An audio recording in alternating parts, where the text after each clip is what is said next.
Welcome to fractal frontier maths. हम rectification की series देख रहे थे। तो अब तक हमने रेक्टिफिकेशन का फॉर्मूला कैसे ड्राइव करते हैं और उसकी हेल्प से एग्जांपल्स देखे हैं कि किसी गिवन बिंदु से किसी दूसरे बिंदु तक दिए गए वक्र की चाप की लंबाई कैसे फाइंड आउट करते हैं।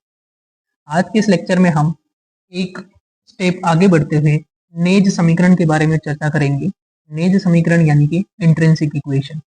तो इंट्रिंसिक इक्वेशन क्या होता है?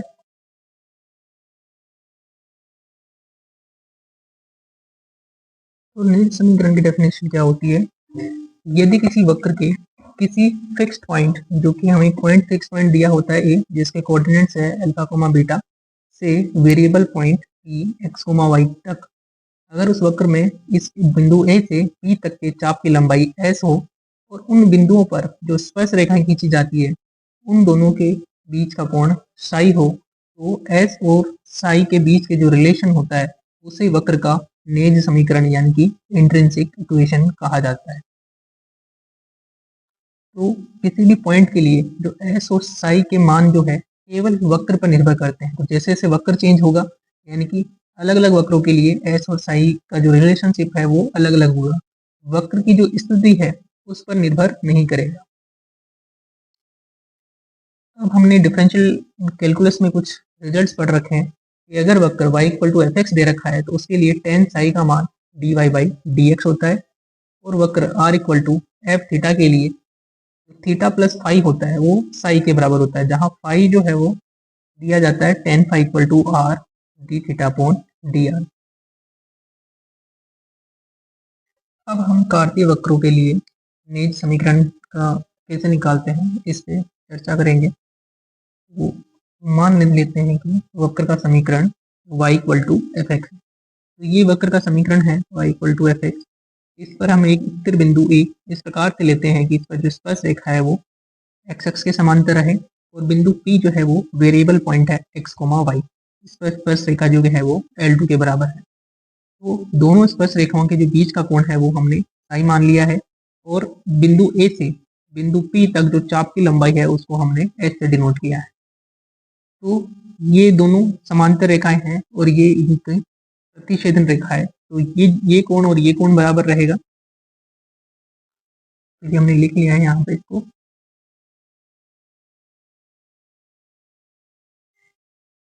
अब ये जो कोण है ये स्पर्श रेखा L2 और x अक्ष के बीच का कोण है।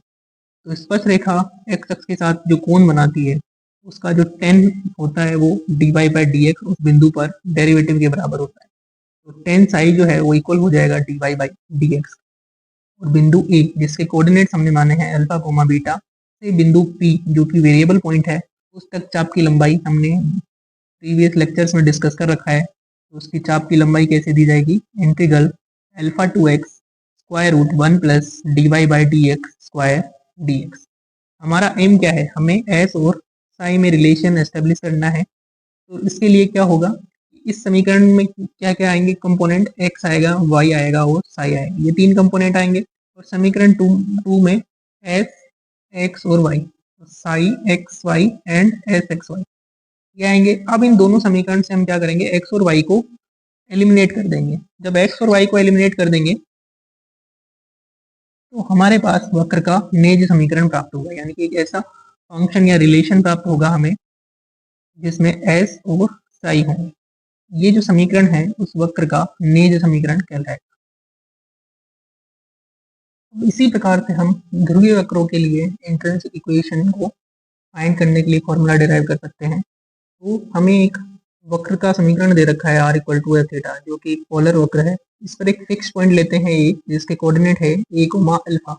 इस प्रकार से लेते हैं फिक्स पॉइंट, इस पर जो स्पर्श रेखा है वो आरंभिक रेखा यानी कि थीटा = 0 लाइन के पैरेलल हो। एक वेरिएबल पॉइंट लेते हैं p, r, थीटा। इस पर जो स्पर्श रेखा है उसको हमने L2 नाम दे देते हैं, ये L1 नाम हो जाएगा। L2 जो रेखा है ये इस लाइन L1 के साथ साई कोण बना रही है, और ये जो ध्रुवांतर रेखा है इसके साथ स्पर्श रेखा फाई कोण बना रही है। इन कोण, ये जो एंगल्स हैं, इनके बारे में डिटेल में हम डिफरेंशियल कैलकुलस में पढ़ चुके हैं, यहाँ पर ज़्यादा डिस्कस नहीं करेंगे। सिंस ये एंगल जो है पैरेलल लाइन के ऊपर बन रहा है तो ये साई एंगल इस साई एंगल के बराबर होगा, यानी कि ये जो एंगल है ये स्पर्श रेखा का आरंभिक रेखा थीटा इक्वल टू 0 के साथ बना हुआ कोण होगा। तो थीटा फाई और साई में जो रिलेशन होता है वो इस प्रकार से होता है कि theta plus phi equal to psi, और जो टेन फाई होता है वो दिया जाता है r d theta upon d r, ये पोलर वक्र के लिए होता है। अब हमें इस स्थिर बिंदु ए से इस वेरिएबल बिंदु पी तक चाप की लंबाई कैलकुलेट करनी है, तो बिंदु ए से पी तक चाप की लंबाई का फॉर्मूला हो जाएगा S equal to integral alpha to theta, alpha fix point का थीटा कोऑर्डिनेट है और पी बिंदु का जो कोऑर्डिनेट है वो है theta, integral square root r square plus d r by d theta square d theta. अब हमारे पास ये तीन इक्वेशंस हैं, हमें एस और साई में रिलेशन चाहिए। हम क्या करेंगे, आर थीटा और फाई इन तीनों को इन तीन इक्वेशन 2, 3 और 4 की हेल्प से एलिमिनेट कर देंगे, तो हमारे पास एस और साई में एक रिलेशन मिलेगा जो कि गिवन पोलर कर्व के लिए नेज समीकरण यानी कि इंट्रिंसिक इक्वेशन होगा।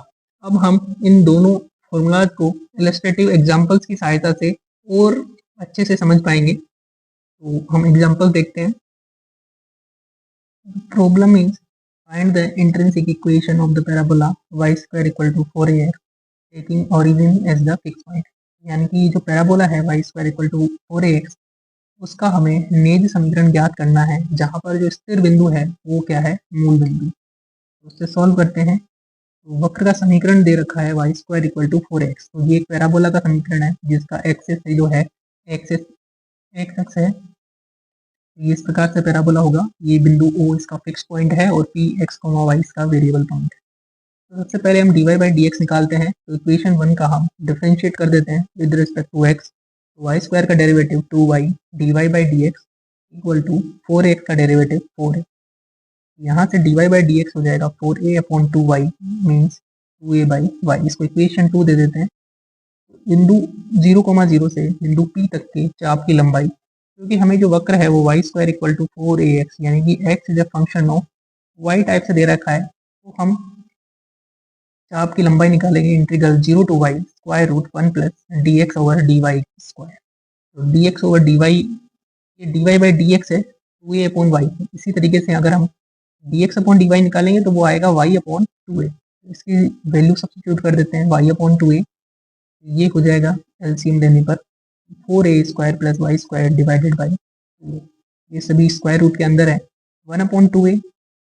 1/2a बाहर आ जाएगा और बचेगा root 4a square plus y square. अब इसका इंटीग्रल करते हैं हम, तो इसमें जो हम फॉर्मूला यूज करेंगे वो है integral square root a square plus x square d x, की वैल्यू होती है x by 2 square root a square plus x square plus a square by 2 log x plus square root a square plus x square, value होती है integral square root e square plus x square t. तो ये formula हम यहाँ पे use करेंगे, a square की जगह यहाँ लिखा हुआ है 4a स्क्वायर, ठीक है, और x की जगह y है, तो इसका इंटीग्रेशन किया हमने, तो ये आ गया। नेक्स्ट हम लिमिट पुट करते हैं, तो y रखेंगे तो ये एज इट इज रहेगा, कोई चेंज नहीं रहेगा, लेकिन जब लोअर लिमिट 0 सब्सटीट्यूट करेंगे माइनस करके तो ये तो पार्ट 0 हो जाएगा क्योंकि मल्टीप्लाई बाय 0 हो रहा है। यहाँ क्या बचेगा 2a स्क्वायर, ये 0 हो गया, square root 4a square, 4a square का रूट होता है 2, ये टर्म हमने एज इट इज रख दी। 2a स्क्वायर दोनों में से कॉमन आ जाएगा और ये log m minus log n equal to होता है log m बाई n, ये फॉर्मूला हम यूज करेंगे यहाँ पे, तो ये बन गया log y plus square root 4a square plus y divided by 2। अब हमें साई कैलकुलेट करना है, तो tan साई होता है dy बाई डी एक्स, तो dy बाई डी एक्स है 2a अपॉन वाई, यहाँ से हम y की वैल्यू निकाल लेते हैं, तो y हो गया 2a upon tan Sai, 1 upon 10 होता है कोट, तो यहाँ से हमें y मिल गया 2a कोट साई, इसे हमने इक्वेशन नंबर 4 दे दिया। अब यहाँ से क्योंकि ये s और y में इक्वेशन है, हमें y को हटा के इसकी जगह साई लेके आना है, तो हम y की जगह ये वैल्यू यहाँ सब्सटीट्यूट कर देंगे, तो जहाँ जहाँ y था वहाँ हमने 2a कोट साई रख दिया, तो यहाँ 2a रखेंगे, 2 से 2 कैंसिल हो जाएगा, तो a cot psi square root 4a square, ये y स्क्वायर है तो 4a square coat square Sai, इसी प्रकार से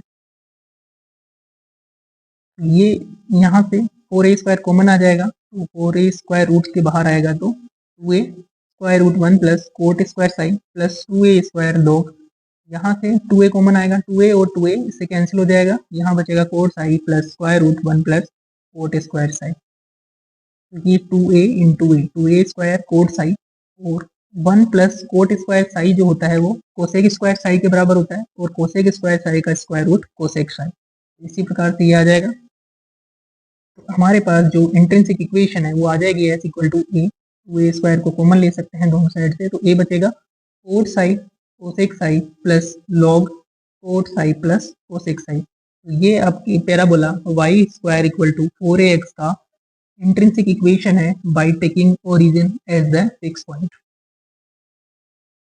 नेक्स्ट एग्जांपल है find the intrinsic equation of the catenary y equal to c cos hyperbolic x upon c taking the vertex 0, c as the fix point, यानी कि हमें केटनरी का नेज समीकरण प्राप्त करना है और इसका जो फिक्स्ड पॉइंट है स्थिर बिंदु, ये इसका शीर्ष दे रखा है जो कि है 0, c। उसका सॉल्यूशन देखते हैं। तो सबसे पहले जो कर्व का इक्वेशन है y equal to c cos hyperbolic upon c दे रखा है, हमें dy बाई dx निकालना है, तो उसका x के रेस्पेक्ट में डेरिवेटिव करेंगे, तो c cos हाइपरबोलिक का डेरिवेटिव होता है sin हाइपरबोलिक, तो cos hyperbolic x upon c का डेरिवेटिव हो जाएगा sin hyperbolic x upon c, x का डेरिवेटिव हो जाएगा 1 अपॉन c। यहाँ से dy बाई dx आ गया sin hyperbolic x upon c। हम जानते हैं कि tan साई जो है वो dy बाई dx के बराबर होता है, तो tan साई हो जाएगा sin hyperbolic x upon c। अब स्थिर बिंदु जो कि हमें गिवन है 0, c से इस चर बिंदु वेरिएबल पॉइंट की x, y कोई भी जनरल पॉइंट है ये, तक चाप की लंबाई क्या होगी, s equal to integral 0 to x square root 1 plus dy by dx square, dy by dx की वैल्यू पुट करेंगे sin hyperbolic x upon c, 1 plus sin hyperbolic square x upon c हो जाएगा cos hyperbolic x upon c, क्योंकि cos square hyperbolic x minus sin hyperbolic cos hyperbolic square x minus sin hyperbolic square x equal to 1, ये 1 plus sin hyperbolic square जो है वो cos hyperbolic square में convert हो जाएगा और root की वजह से आ जाएगा cos hyperbolic x upon c।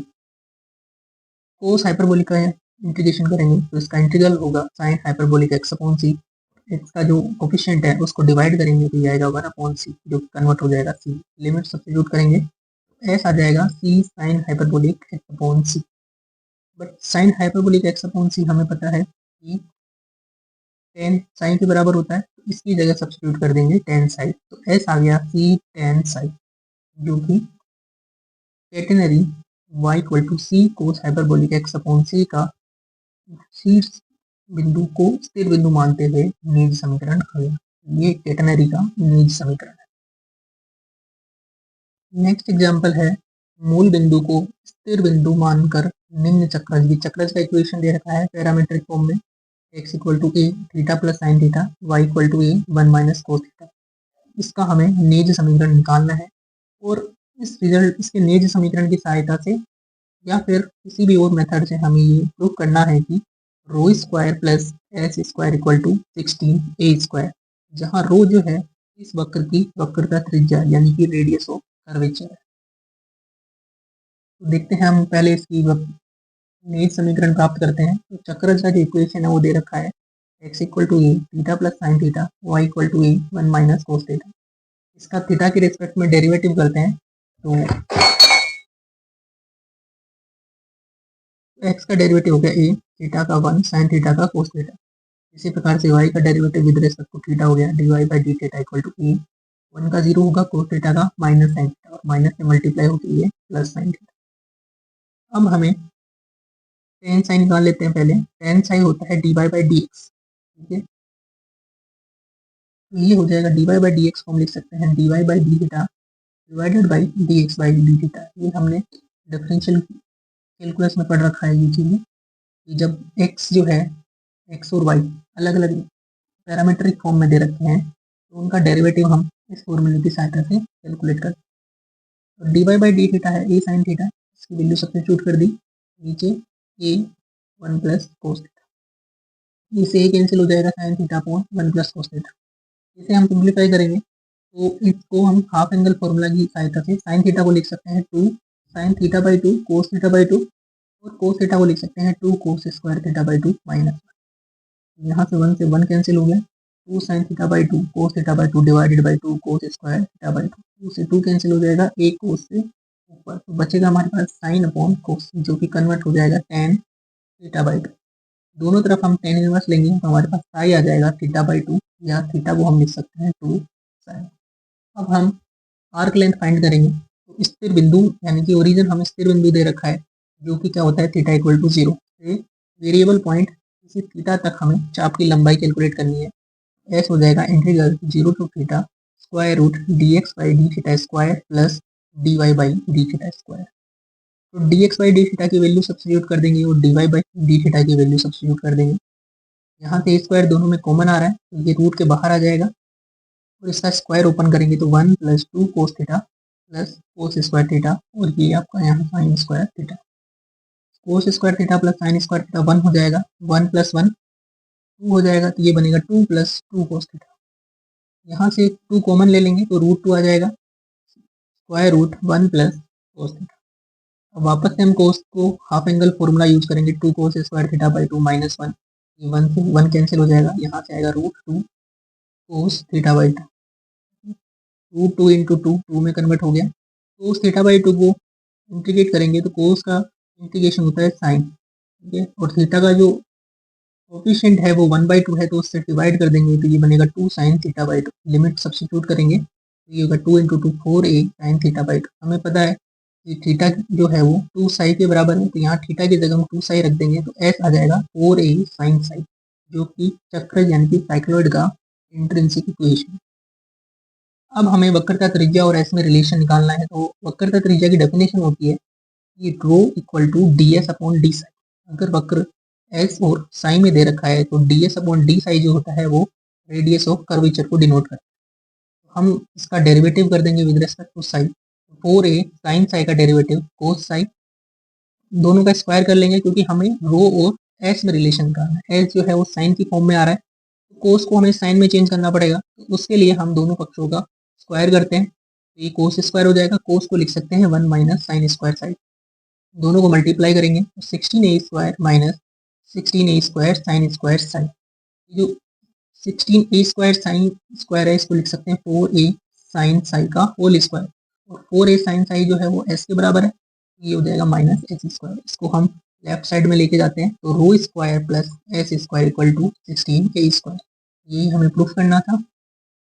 Next example है कि ध्रुव को स्थिर बिंदु मानकर कोऑर्डिनेट का नीट समीकरण ज्ञात कीजिए। ध्रुव का मतलब थीटा इक्वल टू 0 से हमें coordinate r equal to a 1 minus cos theta का इंट्रिंसिक इक्वेशन फाइंड करना है। तो ये पोलर फॉर्म का एग्जांपल है, तो सबसे पहले वक्र का समीकरण r equal to a 1 minus cos theta, हमें d r upon d theta चाहिए तो इसका थीटा के रिस्पेक्ट में डेरिवेटिव कर देंगे तो a माइनस कोस थीटा का साइन थीटा, तो D r upon d theta हो जाएगा a sine theta.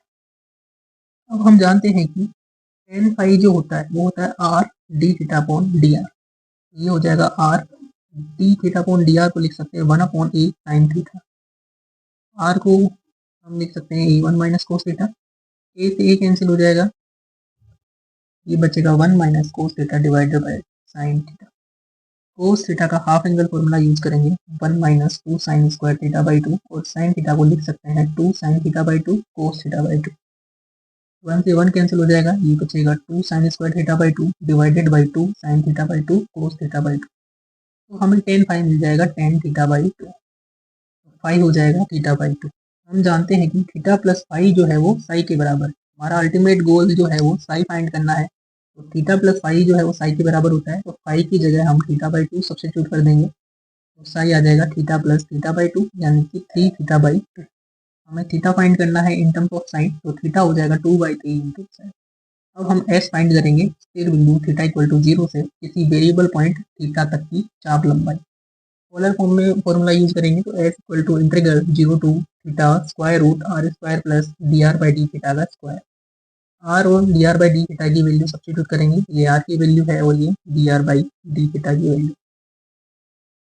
A square common है, स्क्वायर रूट के बाहर आ जाएगा, और ये बचेगा 1 माइनस, इसको हमने स्क्वायर ओपन किया है तो 1 minus 2 cos theta plus cos square theta plus sine square theta. Cos square theta plus sine square theta 1, 1 plus 1 हो जाएगा 2, तो ये बचेगा 2 माइनस 2 कोस।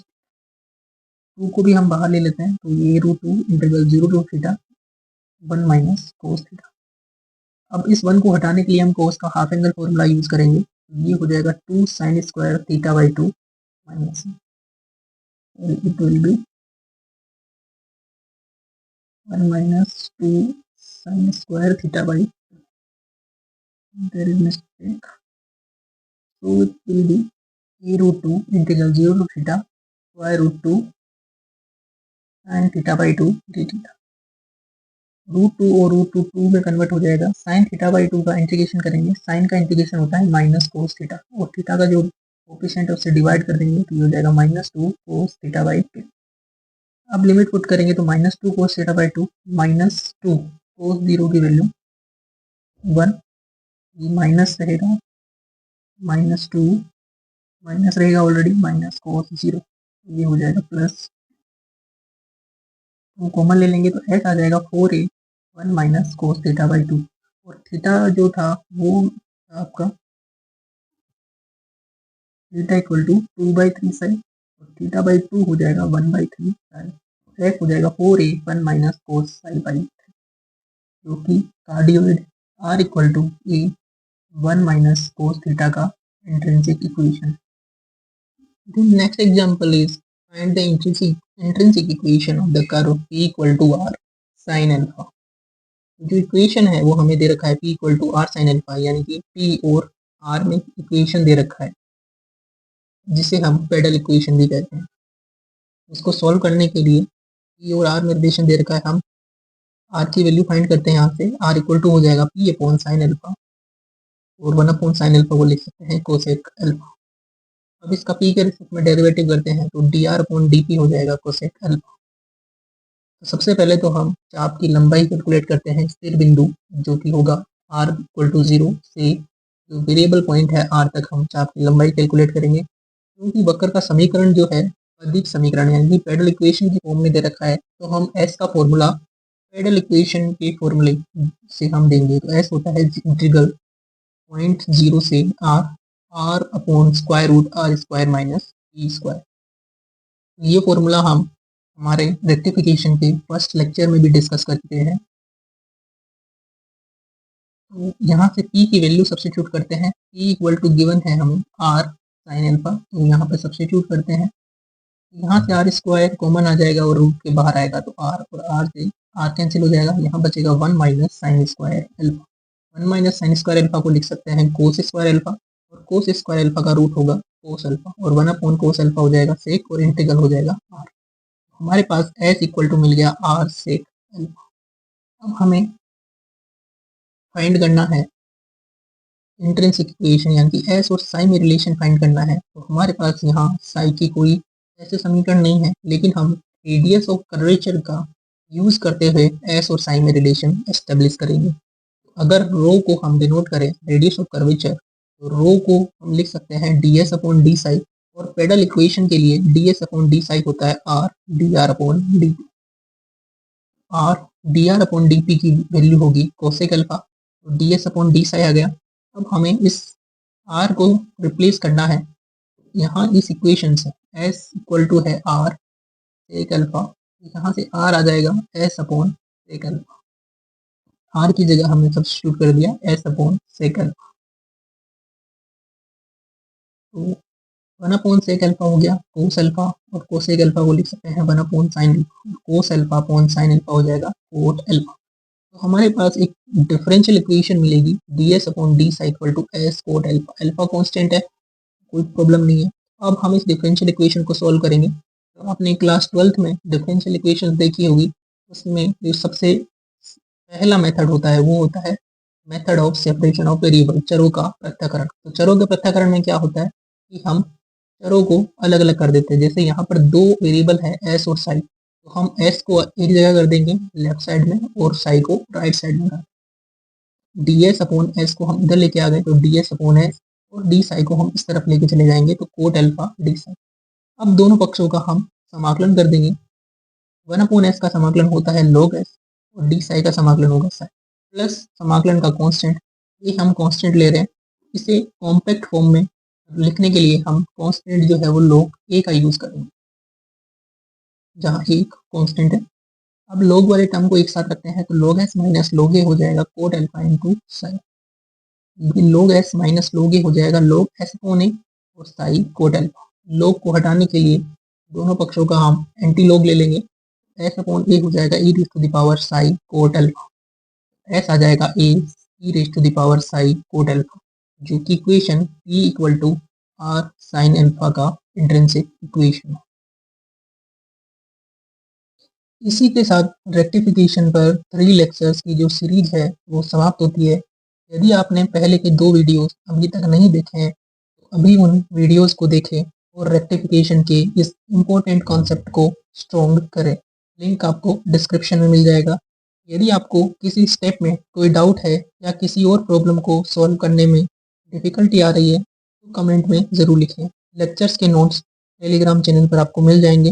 नेक्स्ट चैप्टर में हम इंटीग्रल कैलकुलस के किसी और टॉपिक को डिस्कस करेंगे। तब तक के लिए keep learning, keep exploring. Thank you for watching.